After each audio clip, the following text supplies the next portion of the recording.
السلام عليكم ورحمة الله وبركاته. دمان صاحبada ku xiran janaalka guddoonka raafi ku soo dhawaada muuqaal cusub.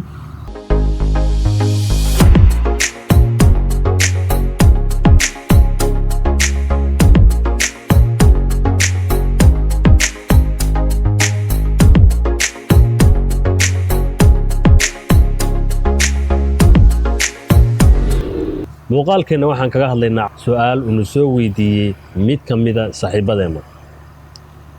su-aashiisu waxay daaran tahay oo leedahay sidee interface-ka koowaad loo galaa Adobe Premiere Pro 2020. horta marka kombiyuutarka aad ku shubato oo install tiraado oo aad soo kiciso soo starto sidan ayuu kugu soo kacayaa. sidan marka kugu soo kaco laba wado ayaad mari kartaa. labada wado aad mari karto midda ugu horeysa waxa weeyaan ina halkan taabato new project tiraado iyo ina kan iska xirto kadibna faylka doorato. marka maadaama aan gudaha rabnaa inaan gallo kana iska xirnaa. marka kan iska xirnay waxaan dooranaynaa file kadibna waxaan leenahay new kadibna new project ayaan leenahay. control n waa la dhihi karaa. halkan waxaad ku qoranaysaa adiga projectiga magaciisa. yani waxaan dooranayaa bg bagadeenaya. okay sidaan markaad tiraado aan saan gudaha u gasho gudaha marka gasho wuxuu ka rabaa mar labaad inaad gudaha sii gashid ayuu ka doonayaa sababtoo ah wuxuu leeyahay wax la yiraahdo sequences. muuqaal hore aynu sameynay oo aan ku sameynay After Effects waxaan tusnay dadka qaabka gudihiisa loo galayo in aan new composition samaysanayso. kana waxaa samaysanaysaa sequences, new sequences baa samaysanaysa. sidan ayuu kugu soo kacayaa markuu saan kugu soo kaco meesha aan muuqaalka dhigi lahayd laba arrimood aad samayn kartaa inaad muuqaal meeshan keentid. kow inaad sequence samaysid. sequence maxay tahay? waxay kugu furaysaa halkan shaashadii halkan background resource halkan ahaa ayay kugu furaysaa oo shaashadii halkan aad ku maartay muuqaal kala socon lahayd ayay kugu furaysaa. marka see u keenaya laba arrimood ayaa ku furan. midda koowaad waa inaad sequence samaysto. sequenceskaas wuxuu ilaalinayaa in muuqaaladaadu ay tay ahaantooda kala dhumaan ayuu ka ilaalinaya. marka see sameynaya waxaan sameynayaa in halkan fiiri import media to start. halkan fiiriya import media to start. kow haddaan tan dhagsiyo wuxuu toos igu dirayaa kombiyuutarkayga meelaha muuqaalada aniga aan dhigtay ayuu muuqaalada toos u aadayaa. laakiin waxaan rabaa marka hore inaan sequence samaysto.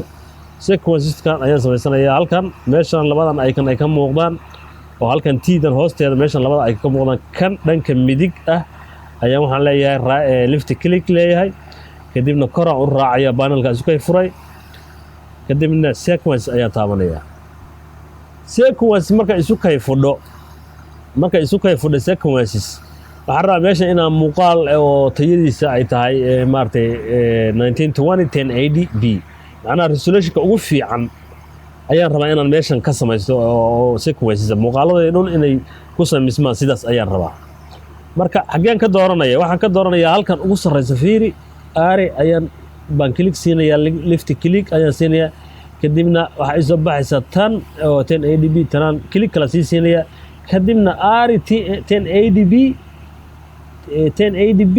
30 frame per second ayaan dooranayaa ayaan calaamadsanaya. okay markaan dhaho halkan waxaan ku qoranayaa bg-gaygaan ku qoranaa dara magaceeda ayaan soo qaatay ayaan ku qoranayaa bg ayaan lehay kadibna okay ayaan leeyahay.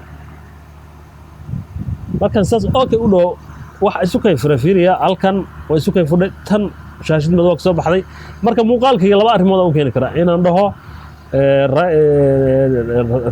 right click kadibna import inaan dhaho oo halka aan aado muuqaaladii xagga aan ka keeno. kow inaan muuqaaladeedii aan tago oo muuqaaladeeda aan drag and drop soo sameeyo. muuqaaladii waa kuwa halkan yaala waa faylkii aan soo furay aan soo diyaariyay inaan muuqaaladeeda soo furo halkan aan drag and drop soo iraado.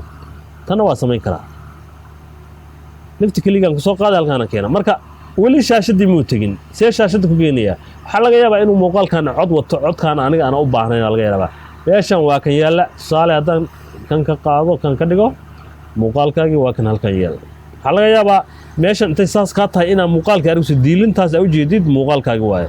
haddii laakiin iconkan aad taabato view iconkan haddii aad taabato muuqaalkaaga toos lagu tusaa oo dhaqdhaqaaqaya haddaan kan taabtana wuxuu noqonaa diilintan marka aan ka dhigto iconka muuqaalkan ka dhigto kan ha taabani kan waa sequence kan aad samaysatay oo sequence weeye kan muuqaalkaaga wey kan calaamad cad ku wareegsan tahay ayaa muuqaalka double click sii marka wuxuu kaaga soo baxay halkan monitor search-kan kaaga soo baxay oo projectyada lagu soo jarjaro ayuu kaaga soo baxay marka waxaan rabaa inaan halkan keeno muuqaalkii oo aan meeshan timeline soo dhigo halkan eeg muuqaalkan wax codama wataalay sababta hadduu cadowta iconkaas hadda qarsoon oo drag and drop audio ay ku soo baxayso marka falaar durgeyso ayaa sida kan camal ayuu wuxuu noqonayaa white oo kale haddii meesha hadda uu ka qarsoon yahay xogaa white ayuu noqonayaa hadduu leeyahay muuqaalkan cod marka uu soo qaadaya halkan soo dhigaya jow muuqaalkayga waxaa la keenay shaashadda waa kaas waxaa laga yaabaa halkan haddaan geysano oo aan kan gadaal ugu noqono waa kan muuqaalkeena haddaan belay dhahno waa kaas muuqaalkeena sidaa fudud ayaa isagana loo sameeyaa sidaas fudud ayaa loo sameeyaa ka faa'iidaysi wanaagsan fadlan muuqaalkan haddii aad ka faa'iiday like comment and share saaxiibada u baahan iyo walaalaha u baahan fadlan la wadaag wixii su'aal ah nagu soo weydiiyay qaybta hoose description-ka iyo WhatsApp-ka aad baa mahadsantahay. Assalaamu calaykum waraxmatullahi wabarakaatuh.